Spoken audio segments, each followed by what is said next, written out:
Good evening. Good evening. I'd like to call our Town of Sidney regular council meeting on Tuesday, April 11th to order at 6 p.m. Hello to colleagues on council. I'm Mayor McNeil Smith in the council chamber this evening. To my far left, Councillor Novick, Councillor O'Keefe, Councillor Rantoul. To my immediate right, Councillor Garnett, and two of our colleagues, Councillor Duncan and Councillor Duck, are participating via Zoom this evening. Good evening, colleagues on Zoom. Good evening to members of staff in attendance, and staff may also be participating via Zoom, and we'll certainly introduce them as they're each speaking. And good evening to members of the public in attendance in the chamber and who may be watching the live webcast. I want to acknowledge with respect that we're holding our meeting this evening in the territory of the Wasanish Nations, and we are grateful for their stewardship of these lands and waters for millennia. I seek a motion that the agenda be approved as presented. So moved. We have it moved and seconded. Councillor Garnett. Sorry, Chair. I just noticed there's one thing that needs adjusting on the page. Please go ahead. Under Bylaws 5A, under the bylaw it says to add Roberts Bay ESA. I believe that should read to add All Bay CM Harbour ESA. Okay. Could we do that under that item? Sure. Amend it. Thank you for bringing it forward. And with that, I'll call a question. All in favor? And the motion carries. Thank you. We'll next turn to our regular public participation period, providing members of the public an opportunity to address council. We ask that you speak for up to 4 minutes. Come forward. We do have a microphone, and identify yourself in the municipality you reside. And I'll call for a first time if there is anyone wishing to come forward to speak to council this evening. Please come forward. Good evening. Thank you, Mayor and Council. My name is Jocelyn Gifford, and I'm a resident of Sidney, and I'm just here to, in anticipation, thank you for making the amendment tonight to the bylaw. I assume you'll have the right ESA when it comes to the vote. Yeah, much appreciate this coming forward to be for final approval tonight. As you know, I have been have undertaken to work with Friends of Shoal Harbour and a representative from Ray Creek residents to do a public education program about this.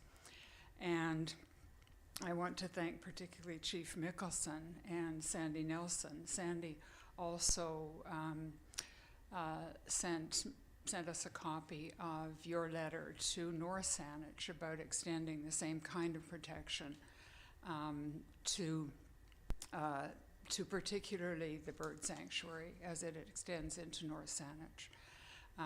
Bob Pearce of Friends of Friends of Shoal Harbour and I are watching for when that comes probably into correspondence for information to North Saanich Council, and plan to go and speak to it and encourage them to think about doing the same kind of thing in their environmentally sensitive areas.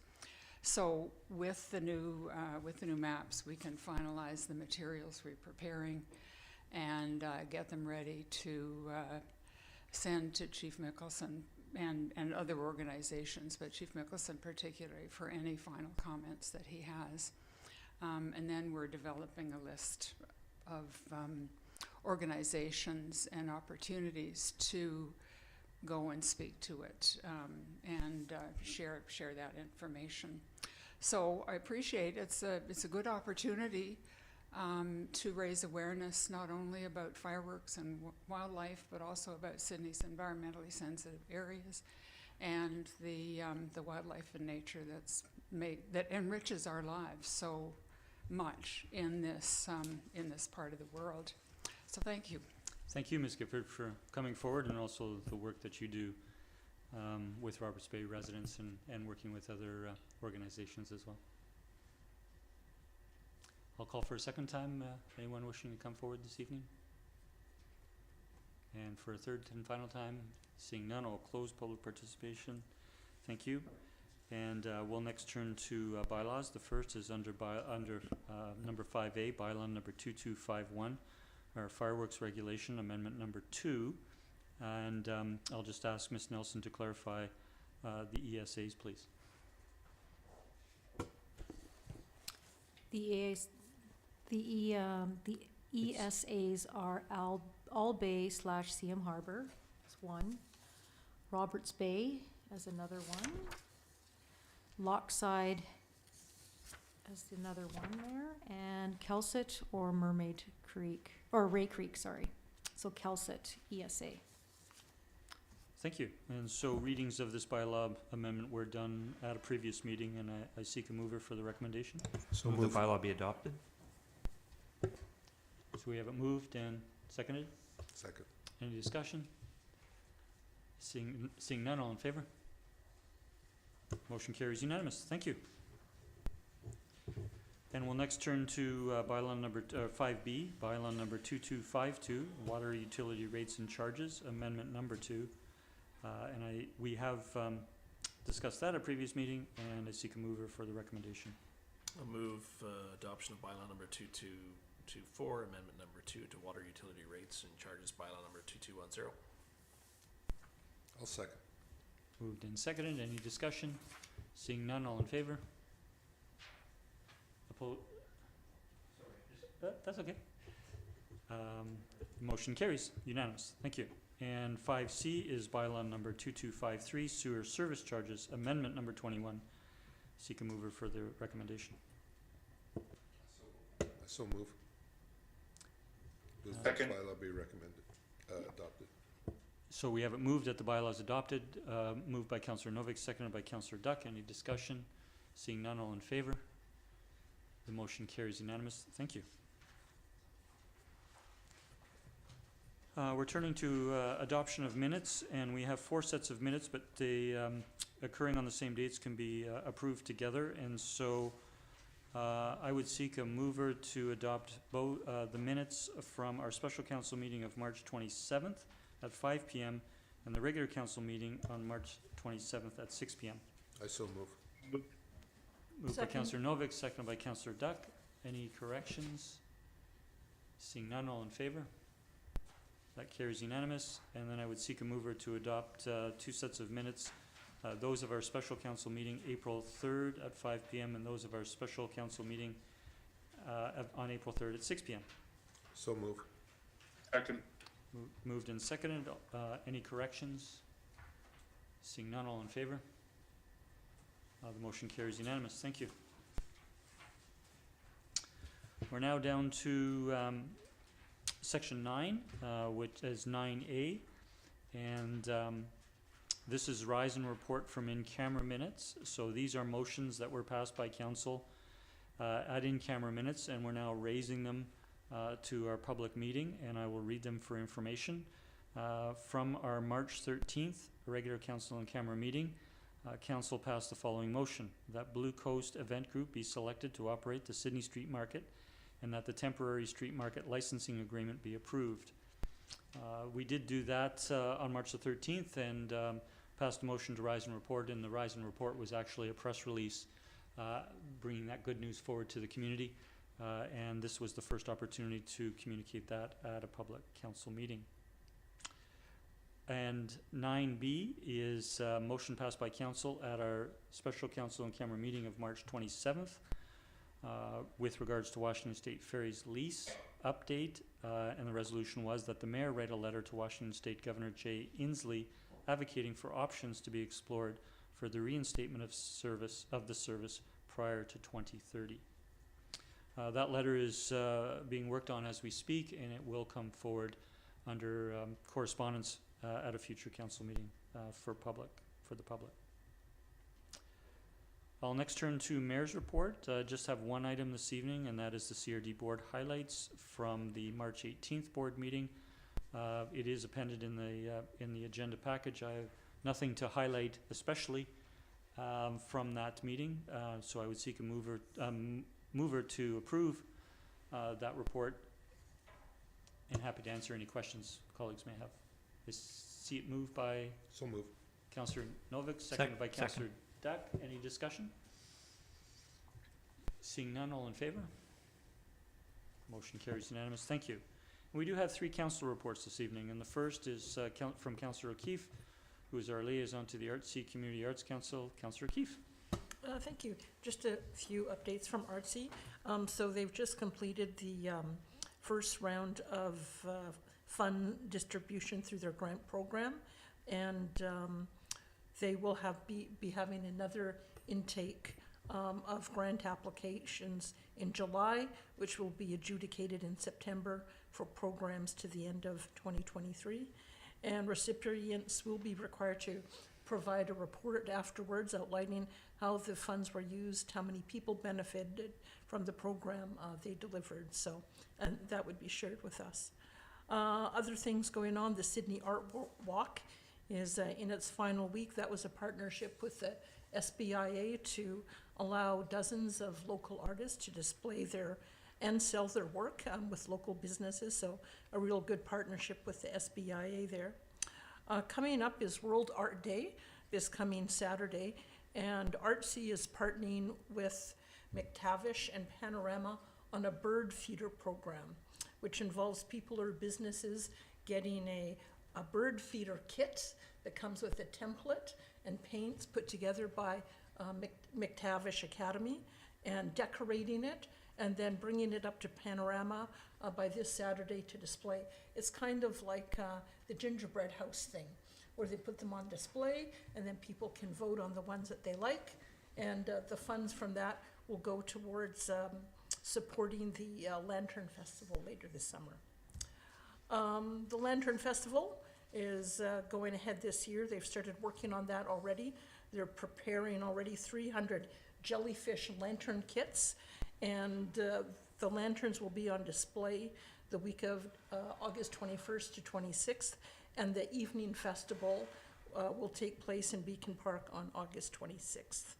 And their AGM will be taking place on June 8th. And that's all for me. Thank you. Thank you, Councillor O'Keefe. We appreciate the positive update, and I'd seek a mover that the verbal report be received for info. Move receipt for information. Second. Moved and seconded. Any discussion? Seeing none, all in favor? Motion carries. Thank you. And I'll turn to Councillor Garnett, our liaison to the Shaw Centre for the Sailor Sea. Councillor Garnett. Thank you, Mayor. I attended the latest board meeting on March 28th. Just to put out there, the center is hiring for a part-time visitor experience position and a summer educator, if you have any interest in those positions. And I'm pleased to announce that in the first year of summer programs being back, they are already 100% full. Not surprising, given the pent-up need or desire for people to experience things once again. And so that's great news. As of February 28th, their financial position is pretty solid. They've had a good start. Well, their year is almost over at the end of May, but they've had the start of the 2023 has been really good. And as you may recall last week when I spoke about the museum, they've had the same you would expect. They've had a big uptake as well.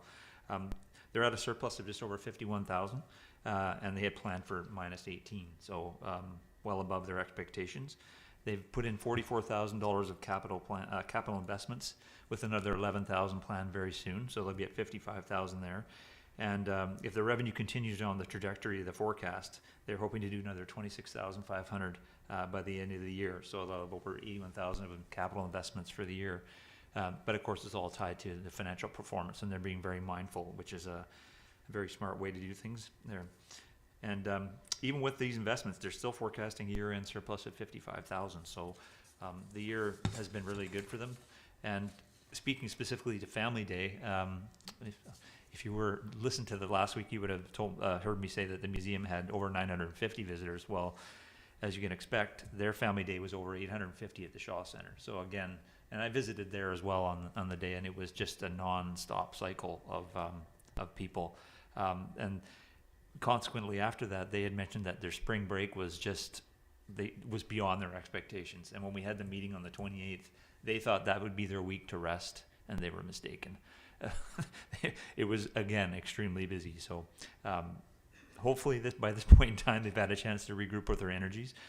But it's a fantastic story. And just to watch the people who volunteer, and the board members volunteer inside the facility as well, and have that hands-on experience, which is something they've really been actively doing in the last little while, and they're really enjoying it and seeing the benefits of it. And it, for me, I just think of the fact that this is really an educational facility, and to see all the young people to be able to go in there and get an understanding of the biodiversity of the Salish Sea, it's starting at such a young age, it's critically important in the area we live in. So it's just excellent work they're doing there, and it's great to see that people are coming back in droves, so to speak. So it's all good news over there at this point. Thank you, Mayor. Thank you, Councillor Garnett, for sharing the positive news very enthusiastically. Look for a motion to receive, please. Motion to receive for information. Moved by Councillor Duck, Second. seconded by Councillor Novick. Any discussion? All in favor? Motion carries. Thank you. And the third report we have is from Councillor Novick, our liaison to the CRD Regional Housing Trust Fund Commission. Councillor Novick. Thank you, Mr. Mayor. I attended the first and only meeting of the Regional Housing Trust Fund Commission on March the 30th. It was the first meeting of this new council session. Order of business was fairly straightforward. There was an election for the chair and vice chair. Yours truly was elected chair, and vice chair was Krista Lawton from Victoria. We then proceeded with an orientation for new commissioners. Basically went through what the Housing Trust Fund is all about, what it does, how it does it, and where it gets the money from. We then voted on two projects that had been presented by the, let's see, there's another organization. Anyway, it's the precursor to the Trust Fund Commission that recommends projects. One was a Campus View affordable housing project that was approved. I think it was about 1.4 million. And another one was Village on the Green affordable housing project that was also approved, about 1.3, 1.2 some odd million. Typically, these projects have formulas through which elements of affordability are included within the project, and then the project as a whole is recommended to the trust fund for funding to make up the difference between what the developer would get if it were full market and an affordable project. That was basically the entire meeting, and when I proceeded to ask staff about the next meeting, their comment was that it was doubtful that there would be another meeting because the trust fund no longer had any money. There was no money left. So it's hopeful that with the current round of provincial spending, that there was some additional money that was coming through to various municipal projects, that perhaps some of that money would find its way to the trust fund, but at this point we have no knowledge as to whether or not that's the case. So we'll see. So that might be the shortest lived commission ever. And that is basically it. We adjourned and went home, maybe never to see it again. Thank you, Councillor and Chair, short-term Chair. Sure. We Very appreciate- short term. We appreciate the update. And part of the reason for the commission, it was started several years ago when the Capital Regional Housing First program was brought into place, and the Capital Regional District is in the process of completing the allocation of all of the funding that was provided by the three levels of government, the CRD, the province, and the federal government. So it's CRD staff are bringing forward a report later this year to the committee and then board to discuss future steps on different funding mechanisms. So thank you for attending that meeting, and I would look for a motion to approve or receive for information. Sorry. A motion to Councillor Duck. All in favor? Motion carries. Thank you. That completes our council reports. We'll turn to committee reports, and I'll turn to Councillor Novick, who is our council representative on the Emergency Planning Commission Planning Committee under 12A. You could. Yes, okay, I can do this, although typically it was Chief Mickelson who presented this report. No, Microphone. Microphone, please. sorry. You just have to move receipt of minutes. Oh, I see. Okay, it doesn't need to be presented, I get it. I'll move that the minutes be received for the EPC meeting on March 15th, 2023. Thank you. So it's moved and seconded. Any discussion? Seeing none, all in favor? That motion carries. Thank you, Councillor Novick. And so now we're turning to staff reports, and under 13A, we have the Town of Sidney Hazard Risk and Vulnerability Analysis, also known as the HRVA. And I will turn to staff. I believe Chief Mickelson, good evening, for you to introduce. Good evening, Mayor and Council. This updated analysis is looked at every 3 to 5 years to identify changes in our demographics, built form, and a multitude of other factors. And our emergency coordination staff really look at this as a focusing tool about how best we invest our budgetary resources and our staff time, and from that, how we best allocate or how best we're going to recover and mitigate events that are most likely to affect the town. Staff are recommending that council receive this updated HRVA for information, and I'd be happy to answer any questions. Thank you, Chief Mickelson. I'll turn to colleagues for questions before the recommendation. Councillor O'Keefe. Thank you. Just some comments and maybe a question or two. Actually, sorry, if we could hold comments until there's a motion on the floor, but if you have questions, that would be appropriate. Okay, sure. What I liked about this was the format, explaining the issues, the likelihood, and all the implications for action. I think there's 56 really good ideas, like encouraging building design and features to mitigate heat effects, increasing public awareness on different things, and engaging the community, nonprofit organizations in community recovery, just a few, which I think are all really good.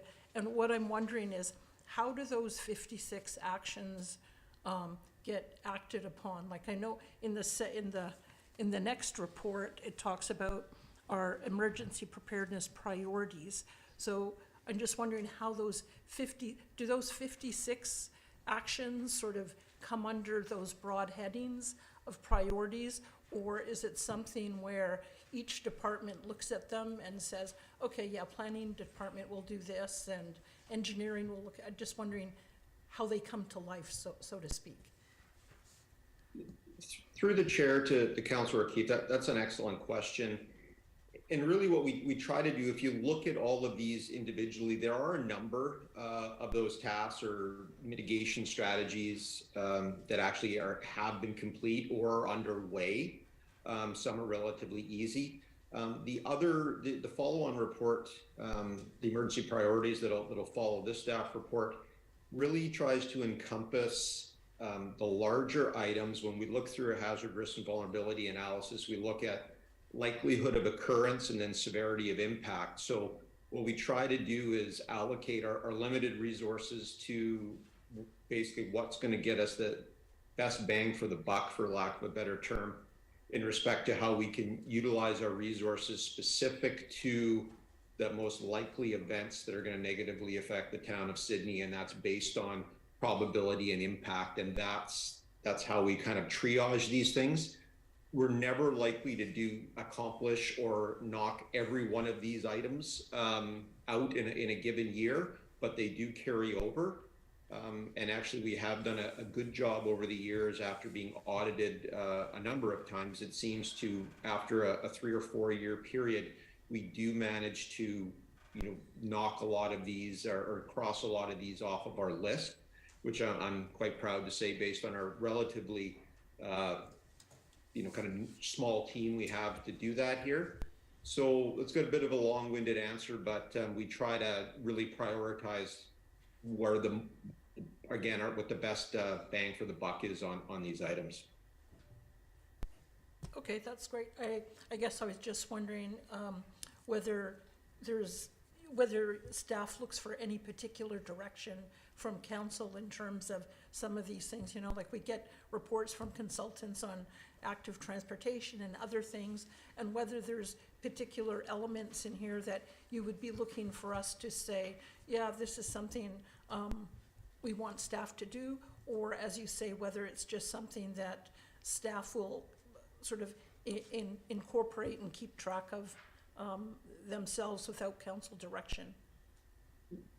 Again, through the chair to Councillor O'Keefe, again, that's another good question, and primarily these are staff or specific kind of, emergency management specific type of you have to have an understanding, and we have that understanding about prioritizing that. So I don't really see that as council's role. I see using this document as well as others in respect to an input to funding requests or staffing requests. There's none coming this year, but in future years, this document will be an input to warrant or kind of validate whether it be funding requests or other things in coming years specific to emergency management. So it's more of an information and a tool in your toolbox for future years. Okay, that's great.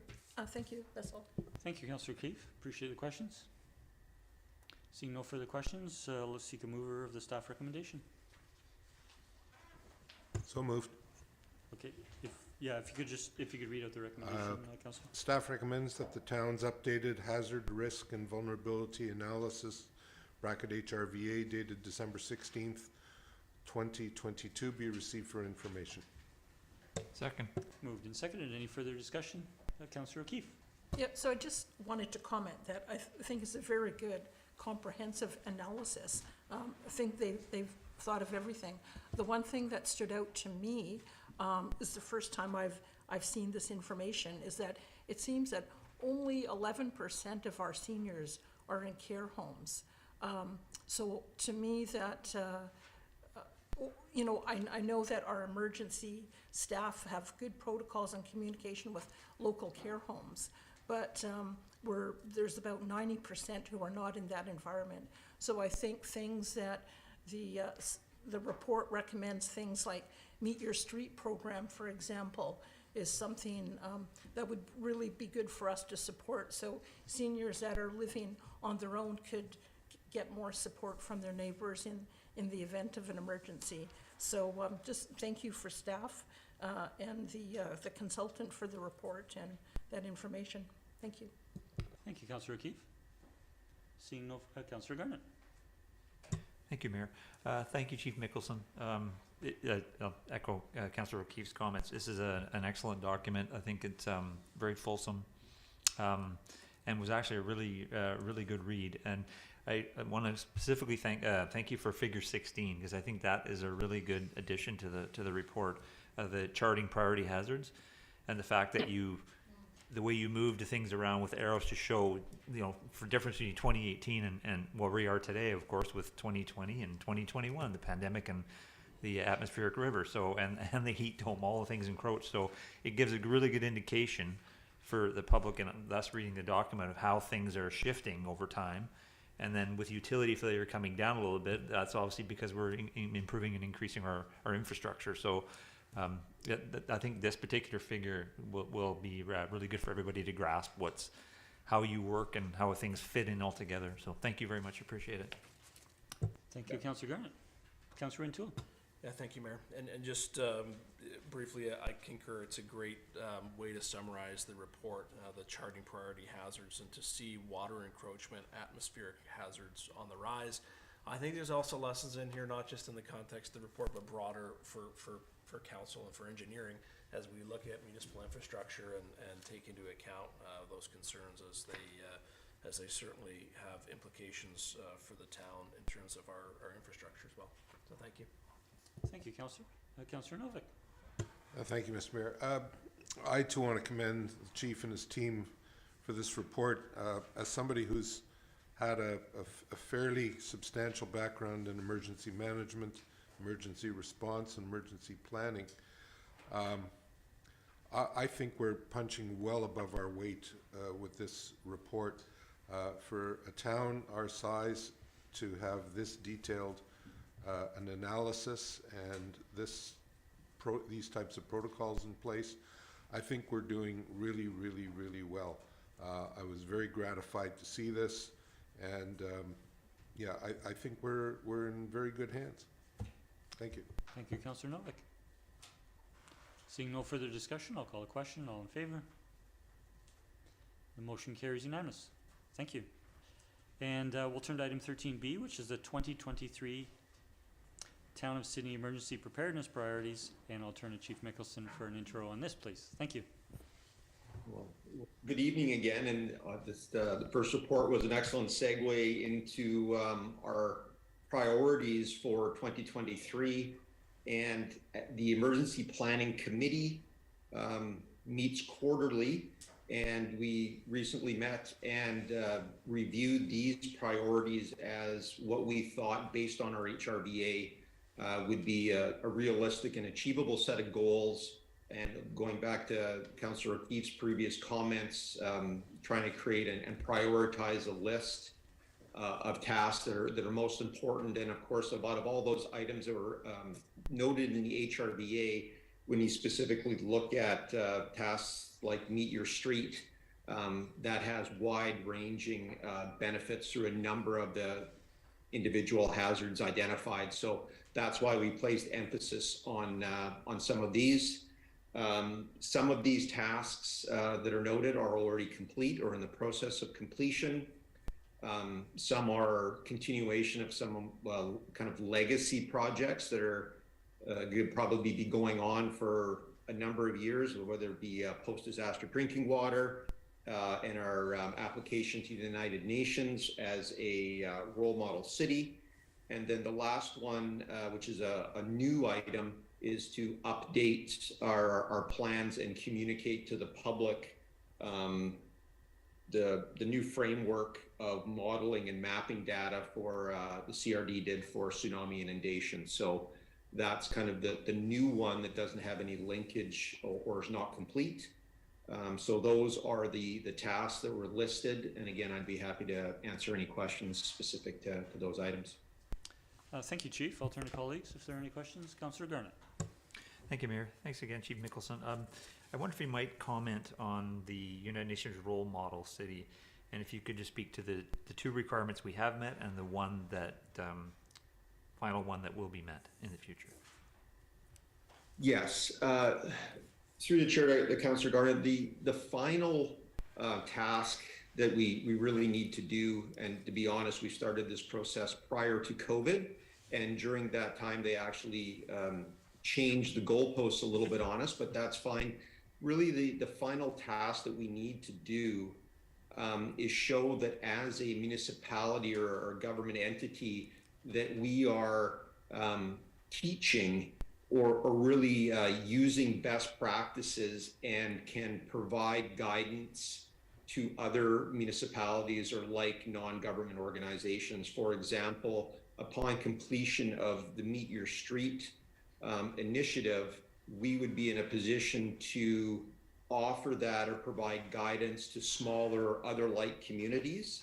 That's kind of the final requirement that the United Nations that they look at, is that you're not only meeting these requirements, but you're actually in a position to provide it on an ongoing basis and assist other like communities. So we're still building out some of these pieces to actually, so we can function as a mentor municipality. And then once we can do that and provide that documentation, we'll be complete. As you can imagine, it's a nice thing to strive for, but it kind of is a little bit lower on the corner of the desk in respect to timing. So that's why it's taken a bit, but that's our kind of last requirement to get us over the hill. Thank you. Thank you, Mayor. Thank you, Councillor. Councillor Duncan. Thank you. Now, I asked questions of staff by email before, and I appreciate staff that responded, but I just wanted to bring it up again. I think I don't want to go over my questions and all of the responses, but essentially I was asking about environmental response and emergency response, and the documents as presented do discuss, our sensitive areas and the salt marsh and things like that. We know that there are already, major emergency response in place with the province, like oil spill and things like that. But we also know that people like the Roberts Bay Group, and that there's work being done in the Mermaid Estuary, and the public is interested in environmental response. And so I'm just wondering how, and I guess the ones that I'm thinking of, the main problem is that they're all minor spills, which staff, feel we have a lot of good protocols in place. But I'm feeling that there's a gap between, I think, how the public knows how to respond to these and where they feel the threshold is between, I guess, routine and major, and how to react. And I think these documents are really good at laying out, both for council and as public documents, what the town's protocols are. And as you responded to my email, number 7 in the list of how we're supposed to respond to an emergency is the protection of the environment. And so I'm just wondering whether it was something that would go in this document or an additional one, or whether there are, I guess, when you do these kind of updates, whether there are things like adding things to our website that would help better with the communication. Because I know staff also responded saying, we think that our protocol in place between, staff response, CRD for testing and response, if we can't, calling in a contractor, the fact that we do have, oil booms and pads on site, it's all in place. But it's kind of unclear to the public how that response works, because it's not in this document about how that works for an environmental spill. And I know when I walked by Mermaid Creek and saw it turned white, and I knew it had been called in already, but if you try Googling on our, on our website about report an environmental spill or emergency, nothing comes up and it's not clear. And so I'm just wondering where the opportunity is for us to improve the public communication, whether it's through these documents or something else, to make sure that we have, I guess, better mitigation and prevention in place with the public.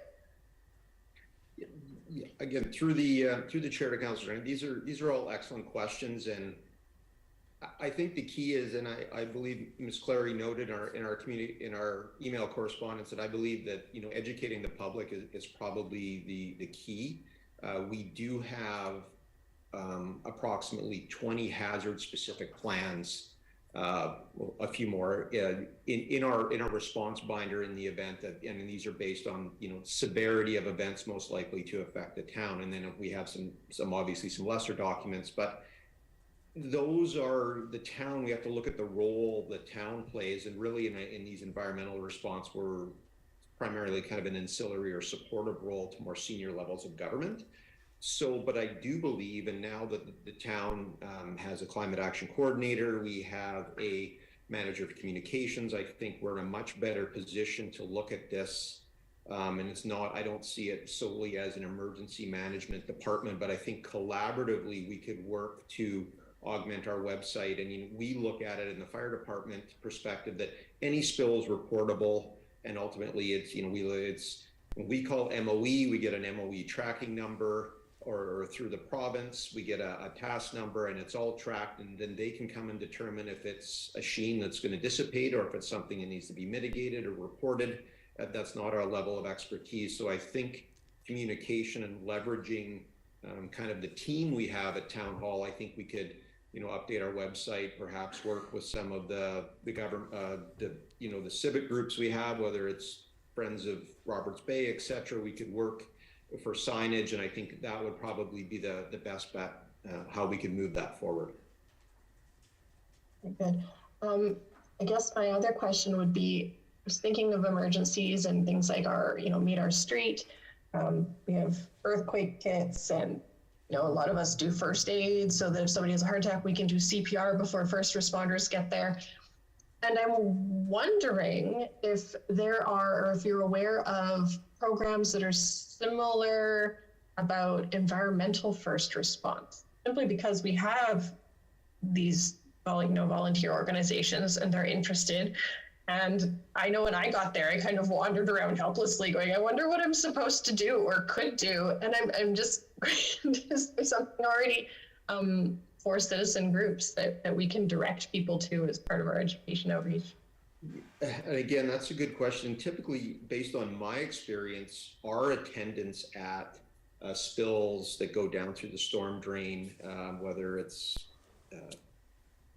malicious or just unintentional, something goes down the storm drain, usually comes into the fire department as a result of a noxious smell or something like that. It doesn't come through historically as an environmental concern. I found out about the Mermaid Creek spill as a result of reading it online. We were not contacted, so we weren't involved in any of the response as a fire department. And again, so that's kind of how these things work. Again, we have a capacity of, we can, plug ditches, we can work with Public Works. Public Works have a whole cache of materials to absorbent pads as well as we do. And then, as I mentioned, we have access to a larger stash of supplies in the CRD hazmat trailer that's located on Keating Cross Road. And the hazmat technicians have another layer of training where they can kind of dam and dike and contain things at a higher level than we can as kind of lay responders. So there's all kinds of capability there. But again, I think it's more about public awareness. I'm not aware of any specific kind of environmental first aid courses. I think the best thing would be is this: if you see something, obviously just encourage the residents contact the correct number, and then it can be quickly assessed. And then if we're required, Public Works or another agency, we can quickly deal with it if required. Thank you. Thank you, Councillor Duncan, and thank you, Chief. Seeing no further questions, if I'll seek a mover of the staff recommendation. I'll move that that the staff recommendation for the emergency preparedness priorities be received for information. Second. Moved and seconded. Any further discussion? Seeing none, all in favor? Motion carries unanimous. Thank you. And we're now on to section 14, which is correspondence, and we have under 14A, future recreation infrastructure and facility development, a letter from Panorama Recreation, and a recommendation to receive for information. I so move if we receive for information.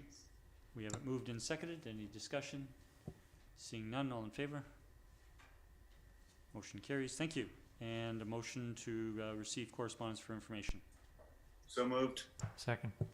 Moved and seconded. All in favor? Carries unanimous. Thank you.